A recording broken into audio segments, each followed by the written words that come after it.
Imagine it for a second. It's like 11:30 at night. Okay. The house is completely quiet, and there's a 15-year-old just sitting on their bed, Yeah. only illuminated by the glow of their smartphone. Yeah. And they're opening a chat app.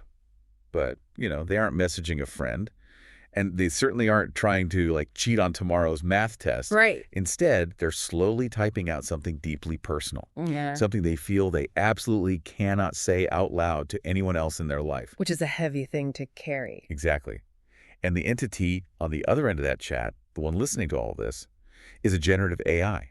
Yeah. And a massive new survey out of Japan reveals this isn't, science fiction anymore. It's the everyday reality for just a staggering number of teenagers right now. It really is. We're looking at data showing that nearly 80% of Japanese junior high and high school students are now using generative AI in some capacity. 80%. Yeah, 80%. Mhm. And sure, a lot of the initial headlines you might see, they focus heavily on the homework aspect. But the real headline here, the thing that honestly just stops you in your tracks, is that roughly half the girls surveyed use AI as someone to vent to Yeah. get advice from, Right. compared to just 23% of the boys. Which is, that represents a highly significant split in how this tech is actually being integrated into their emotional lives. Right. So, okay, let's unpack this. Because if you are a parent listening to this right now, your stomach probably just dropped a little bit. Oh, absolutely. It's totally natural to hear those numbers and just immediately jump to the extremes. You instantly imagine this dystopian scenario where your kid is just isolated with a machine, or you assume the inverse, right? That AI is suddenly going to be this free utopian therapy for everyone. Right, and we aren't doing either of those things today. No. We are looking at one specific survey of about 1,200 students. Our goal here is to explore exactly what the numbers say, why this might be happening, and, what Japan's schools are actually doing about it, completely without the panic. Exactly. No panic, no hype. So if you've ever wondered how the next generation is actually living with these tools day to day beyond all the tech hype and the doom scrolling, this deep dive is going to give you a really fascinating window into that reality. Yeah, and context is going to be our best friend here, because before we try to analyze the psychology of teenagers talking to chatbots, we have to establish exactly where these numbers originate. Right. This specific survey was conducted in January of 2026 by a company called Kankuko. They polled 1,200 junior high and high school students in an even split. So 600 girls, 600 boys. Exactly. Right. Using an online format, and a research firm did the fieldwork. Wait, I have to stop you right there. I'm completely stuck on this detail. Kankuko is a school uniform manufacturer, right? Yeah, they are. Why is a company that, spitches pleated skirts and blazers funding a major nationwide survey on artificial intelligence? I don't know. I mean, that sounds like a fast food chain running a clinical study on quantum physics. It makes zero sense to me. It sounds incredibly quirky at first glance, but if you think about Kenka's bottom line and their place in the ecosystem, they outfit these kids. Okay. They are deeply embedded in the education sector. So if a new technology is completely rewiring how students spend their time, or how they interact with peers, or, even how much time they spend hunched over a screen instead of playing outside. Oh, I see. Kenka's market research team has to understand it. They need to know student habits just to design the next generation of uniforms. Everything from, posture accommodations to what kind of pockets kids need for the devices they carry now. Right. That actually makes perfect sense. The fact that a traditional apparel company is funding generative AI research, it just proves how aggressively this technology has broken out of the tech sector. It's affecting student life so fundamentally that even the people making their clothes are just scrambling to understand the behavioral shifts. Right. That actually totally tracks when you frame it as a massive shift in student lifestyle. But even with that corporate motivation, we have to be extremely careful about how we scale this data in our heads. We really do. This survey is a highly reported, very real signal of a trend, but it is just a snapshot. Right. It tells us what these specific 1,200 students reported in January 2026. It is not, absolute indisputable proof of behavior for every single teenager in Japan, let alone the world. Right. We are looking at a survey, not a universal law of teenage behavior. Exactly. So if Kanku is watching these kids day in and day out, what are they actually seeing them do? Yeah. Because we hear the constant panic about AI writing term papers and students learning nothing. Go constantly. Does the data actually back up that fear when it comes to the day job of being a teenager, which is schoolwork? Well, the data shows a much more nuanced reality than just outright cheating. Okay. Over 70% of these students, I think it's specifically 73.7%, use AI to check information for assignments. Wow. But the most popular specific use case isn't asking the machine to just spit out a finished product. 63% of the students reported using AI to get hints on ways of thinking or structuring their work. Oh, so that sounds like idea scaffolding. That's exactly the term educators use. They're using it to build an outline or to brainstorm a concept when they feel stuck.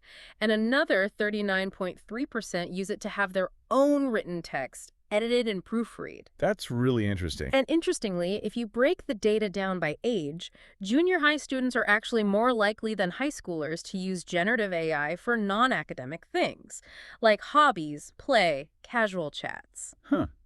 I love that idea of scaffolding, though, because it puts a very practical lens on what these tools do well. Yeah. I mean, think about how this worked 10 or 15 years ago. Before, if you were stuck on an essay, you just stared at a textbook or a dictionary. Sharp's a blank piece of Yeah, paper. right. Just agonizing friction.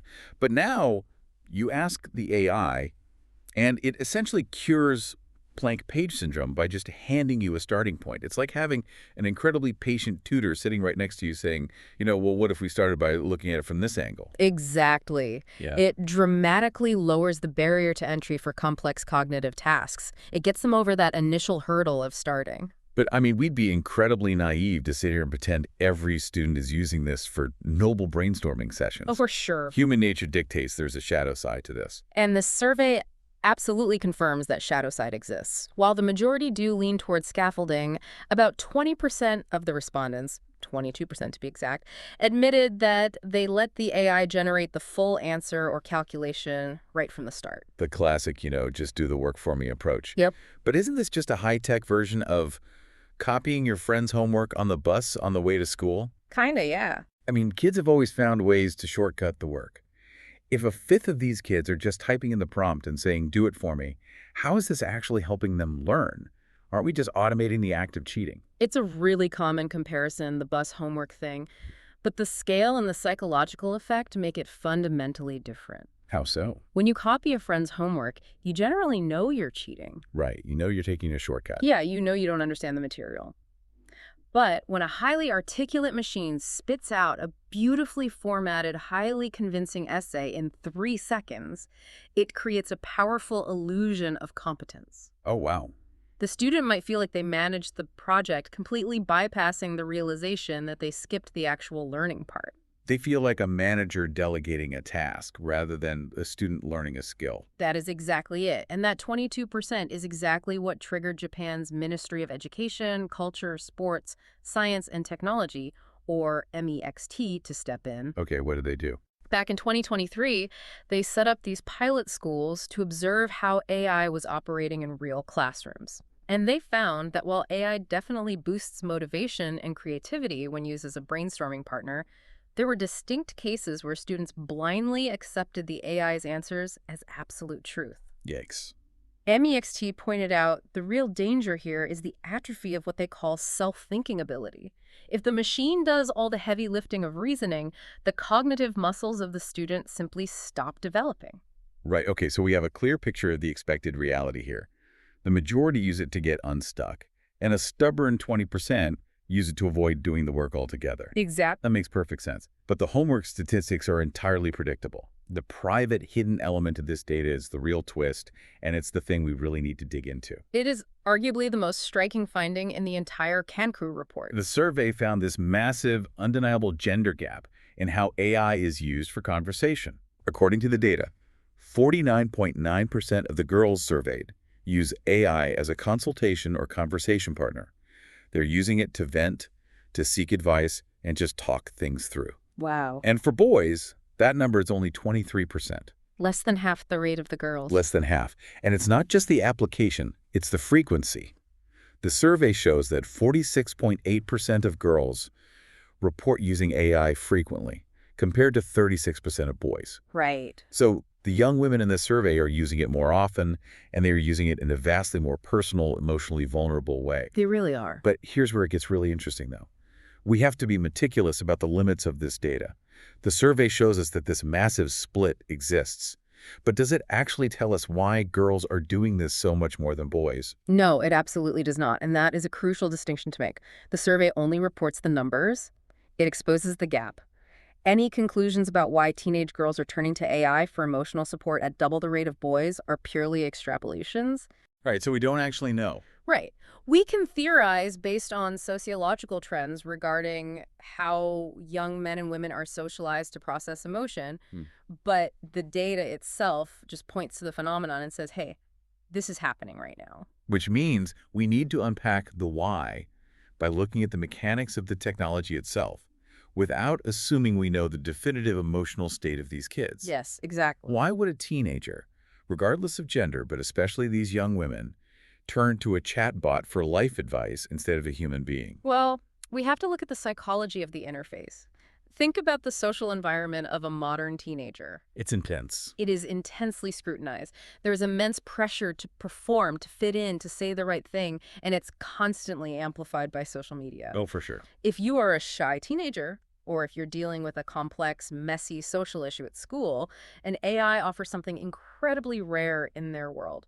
A 24/7, completely judgment-free zone. Right. It doesn't roll its eyes at you. It doesn't tell you that you're overreacting. It never gets tired. It never interrupts you to make the conversation about itself. Yeah. It doesn't take screenshots and share your secrets with the popular clique at lunch. For a lot of these students, venting to an AI isn't necessarily about getting the right advice or some profound psychological insight from a machine. What is it about then?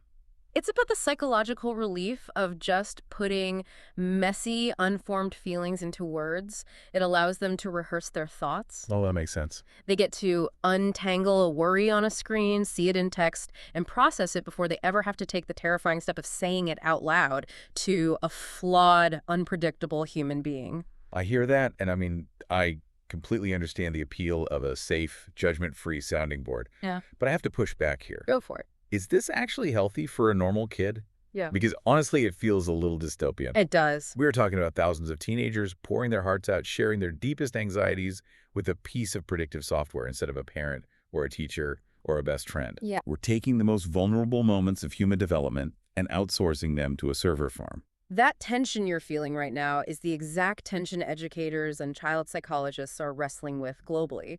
It is a massive double-edged sword. Okay.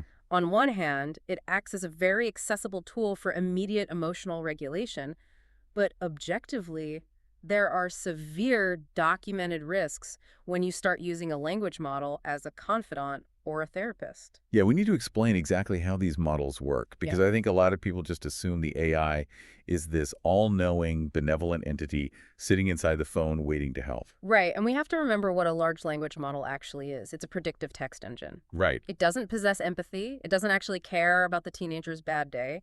It mathematically calculates the statistical probability of the next word that sounds the most like empathy based on billions of pages of training data. So it's basically a highly advanced autocomplete that has read every psychology blog and self-help book on the internet, but has no actual understanding of what it's saying. That is a perfect way to look at it. Which leads to the first major risk MEXT explicitly addressed in their updated December 2024 guidelines: hallucinations. Let's define that, because a lot of people misuse that term. Yeah, a hallucination in this context means the AI will output information that is completely false. But because of its programming, it's like a chronic people pleaser. A chronic people pleaser, I like that. It wants to give you an answer so badly that if it doesn't know the truth, it will confidently invent a completely fabricated answer just to satisfy your prompt. And it will deliver that lie with absolute, unwavering confidence. That is a brilliant analogy. It's not trying to deceive you maliciously. It's just a chronic people pleaser that would rather make something up than admit it doesn't know how to help you. Exactly. And beyond making things up, these models are trained on the open internet. Right. They inherently absorb and can regenerate human biases, prejudices, and highly toxic viewpoints. Furthermore, the AI is not a doctor. It is not a trained school counselor. It has no credentials. None. While it might be perfectly fine for a quick vent about a frustrating math assignment, it completely lacks the expertise, the situational awareness, and the crisis response protocols to handle serious teenage mental health emergencies. And there's a massive data privacy side to this too, isn't there? Oh, the privacy issues are immense. Typing deeply personal data, your private worries, your family dynamics, your physical insecurities into a public commercial tool is a major security concern. Because they use that data. Yeah, these systems often use user inputs to further train their models. So to summarize the risk for you listening, it sounds like your teenager is asking a really confident, well-spoken friend for advice. Yeah. But it's a friend who is a chronic people pleaser, Hmm. who frequently just makes things up completely, who doesn't actually possess the capacity for human emotion, and who might secretly be handing your child's diary over to a massive tech corporation. That is a stark but highly accurate assessment of the reality. And that combination of massive daily usage and significant underlying risk is exactly why the reaction from adult institutions in Japan is so critical right now. Right. They are facing a profound dilemma regarding how to govern this. The classic institutional dilemma, right? Do we ban it or do we try to control it? Exactly. According to the survey, just under 10% of students said they don't use AI for schoolwork, or they can't because their school strictly prohibits it. Yeah, small minority. But the MEXT guidelines from December 2024 take a very different, highly pragmatic stance. Yeah. They're actually telling schools that a blanket ban is the wrong move. Because the Ministry of Education recognizes a fundamental historical truth about technology. Prohibition simply does not work. Never has. Right. If you ban generative AI in schools, you do not stop students from using it. You just push the usage into the shadows. They're just going to use it on their phones under the desk. Exactly. They'll do it secretly, completely devoid of adult guidance. And worse, a ban widens the digital divide. How so? If it's banned at school, the only students using it are the ones who have high-speed internet and premium AI subscriptions at home. The students without those resources are left behind in a world that is rapidly adopting this technology. So MEXT is basically looking at the board and saying, look, the genie is out of the bottle. We have to deal with it. They anticipate that these tools will be unavoidably embedded in everyday adult life and in the future workforce. Which is true. So the mandate is to teach students how to use it safely and ethically.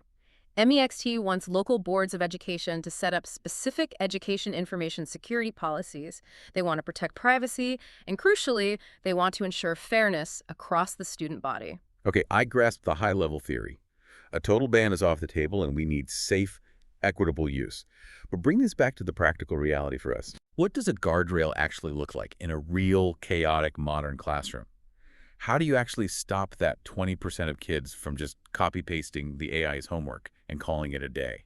Well, it requires a fundamental shift in the mechanics of how teachers teach and how they evaluate learning. Schools are being encouraged to require a methodology called visible thinking. Visible thinking. Right. Really like the sound of that phrase. How does it actually work on a random Tuesday in a history class? Okay, let's say a teacher assigns an essay on the Meiji Restoration. 5 years ago, you collect 30 papers, grade the final text, and you're done. Right. Today, that final text tells you almost nothing about the student's brain because a machine could have written it. Visible thinking means teachers are now asking students to submit their sources, their rough drafts, and a written explanation of their approach alongside any AI-assisted work. Oh, I see. If you used AI to help brainstorm, you have to document exactly what prompts you used and how you altered the AI suggestions to make them your own. You essentially have to show your work, the same way you have to write out your steps in an advanced algebra class, but now applied to the humanities. Precisely. Assessments also have to become much more resilient to automation. You can't just assign a take-home essay and expect a purely original result anymore. Right. So teachers are moving toward oral checks, literally asking the student to stand up and explain their essay in person to prove they understand the concepts they submitted. That's a huge shift. They're also doing more in-class writing on pen and paper where devices are put away, and they're designing multi-step projects where the AI might legitimately help with one step, like generating a list of historical dates, but the student has to synthesize the final result themselves. It's incorporating the tool into the workflow rather than sticking our heads in the sand and pretending it doesn't exist. Yeah, a great practical example from the pilot programs is a teacher having the AI generate 2 or 3 different outline options for an essay. The students then have to critique the AI's outlines, find the logical flaws, choose the best one, and refine it. Or a student writes a draft and uses the AI to proofread it, but the student is required to highlight every single edit they accepted and write a sentence explaining why they accepted it. So what does this all mean for the future of education? It sounds like we are moving entirely away from grading the final product because a machine can produce a perfect final product, and we are having to grade the process of how the student got there. That is the necessary paradigm shift. Educators have to evaluate human cognition, not just the generated output. Wow. And importantly, to address the well-being aspect we spent so much time on earlier, knowing that nearly 50% of these young women are using AI for advice, these school guidelines have to include clear, accessible pathways to human support. Like real counselors. Exactly. Guardrails mean explicitly telling students the AI is a tool for tasks, not a counselor for your trauma. If you are hurting, here is the physical door to the school psychologist. It's about aggressively building a bridge back to the human world. So as we wrap up this deep dive, let's sort of summarize what we've actually found in the data today. Mm.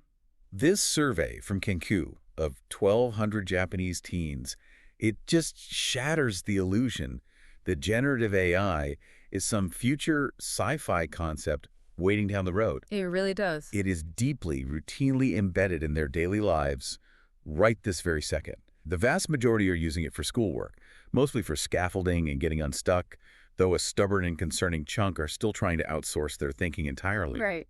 But the hidden story, the quiet revolution happening on these screens late at night, is that nearly half of teenage girls are using these bots as a private sounding board for their worries and anxieties. And it represents a profound shift in how young people are learning to process their inner lives. It does. And it raises an incredibly important question, something for all of us to really mull over long after this discussion ends.